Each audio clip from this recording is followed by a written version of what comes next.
അതിന് അദ്ദേഹം അവധി നൽകുക എന്നതാണ് ഒരു ഓപ്ഷൻ. അതായത് ഇനി നടക്കാൻ പോകുന്ന കൗൺസിൽ യോഗങ്ങളിൽ അല്ലെങ്കിൽ നടന്ന കൗൺസിൽ യോഗങ്ങളിൽ തനിക്ക് പങ്കെടുക്കാൻ സാധിക്കില്ലായിരുന്നു എന്നത് കാര്യകാരണ സഹിതം അവധിയായി നൽകാവുന്നതാണ്. അങ്ങനെ ഒരു അവധി അപേക്ഷ നൽകിയിട്ടുണ്ട് എങ്കിൽ അത് പരിഗണിക്കുകയും അതുകൊണ്ട് തന്നെ കൗൺസിലർ പങ്കെടുത്തില്ല എങ്കിൽ അതിന് സാങ്കേതികമായ പിഴവുകളായി കണക്കാക്കാൻ പറ്റില്ല, അയോഗ്യത കൽപ്പിക്കാനും സാധിക്കില്ല.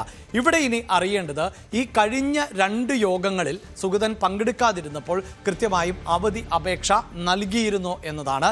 ഇനി മറ്റൊന്ന്, അടുത്ത കൗൺസിൽ യോഗം അത് എപ്പോഴാണ് ചേരാൻ പോകുന്നത്? ഇപ്പോൾ തന്നെ CPIM അടിയന്തരമായി കൗൺസിൽ യോഗം ആവശ്യപ്പെടുകയാണ്. അതിന് കാരണം 3ാമത്തെ കൗൺസിലായിരിക്കും ഇനി ചേരാൻ പോകുന്നത്.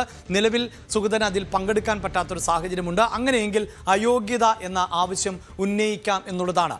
ഇനി ഈ അയോഗ്യത കൽപ്പിക്കപ്പെട്ടാൽ എന്താണ് സംഭവിക്കുക? തീർച്ചയായും അയോഗ്യത കൽപ്പിക്കപ്പെട്ടാൽ വാഴൂട്ടുകോണത്ത് ഒരു ഉപതെരഞ്ഞെടുപ്പ് നടക്കും. അവിടെ CPIMന് കൂടുതൽ കരുത്തുള്ള പ്രദേശം കൂടിയാണ്. ഉപതെരഞ്ഞെടുപ്പ് നടന്നാൽ ആ സീറ്റിൽ വിജയിക്കാൻ സാധിക്കുന്ന പശ്ചാത്തലം ഉണ്ടാകുന്നു എന്നതാണ് ഇപ്പോഴത്തെ രാഷ്ട്രീയ സാഹചര്യം എന്നാണ് മനസ്സിലാക്കാൻ സാധിക്കുന്നത്.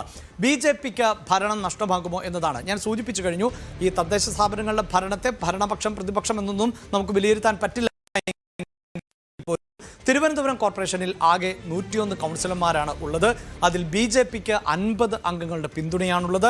ഇപ്പോൾ ഭരണം സ്വതന്ത്രരുടെ കൂടി, അതായത് സ്വാഭാവികമായും വോട്ടിങ്ങും മറ്റുമൊക്കെ നടക്കുമ്പോൾ 51-52 വോട്ടുകളൊക്കെ ഉണ്ടെങ്കിലാണ് പല വിഷയങ്ങളിലും മേൽക്കൈ നേടിക്കൊണ്ട് ഭൂരിപക്ഷ അഭിപ്രായം എന്ന നിലയിൽ അത് പാസ്സാക്കാൻ സാധിക്കുകയുള്ളൂ. അപ്പോൾ സ്വതന്ത്രരുടെ കൂടി പിന്തുണയോട് പോകുന്ന ഈ BJPയെ സംബന്ധിച്ചിടത്തോളം ഇതാണ് ഒരു പ്രതിസന്ധി എന്നുള്ളതാണ്. അവിടെ നമ്മൾ BJPയുടെ ഭാഗം കൂടി പ്രേക്ഷകരോട് സൂചിപ്പിക്കുന്നു.